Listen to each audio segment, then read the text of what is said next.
Let's talk about some of these great political leaders I spoke about in the beginning. Ronald Reagan called the great communicator. FDR in the fireside chats. Kennedy was so good. Nixon could be good at times. He had the emotional appeal of the Checkers speech, and then he imploded in the 1960 debate.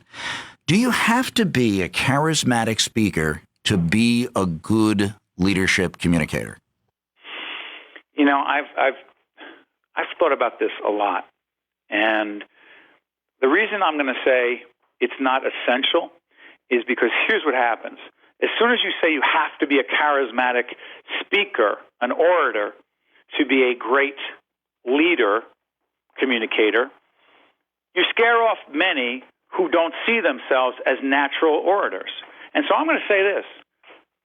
I write about Abraham Lincoln in Lessons in Leadership, and I talk about Lincoln as a leader who had this extraordinary quality of bringing in a team of rivals, as we know. He brought in those who hated him. He brought in those, Bob, who despised him, who didn't believe in him as a leader, but he was so confident in himself, so secure in himself, another great quality as a leader, that he brought them into his cabinet, and he was a better leader because of it. Now, Lincoln as a communicator, a public orator, was terrible.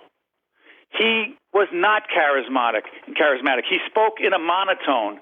He droned on at times, even though the Gettysburg Address, tight, short, to the point.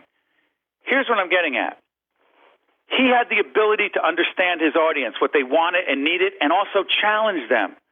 He read his audience and the emotions of the times and challenged people in a way. He was so courageous. Clearly, his record spoke for itself on slavery. It made him the quintessential leader/communicator, and he was no charismatic speaker. And so I'm going to argue Donald Trump, a much more charismatic orator, a horrific leader.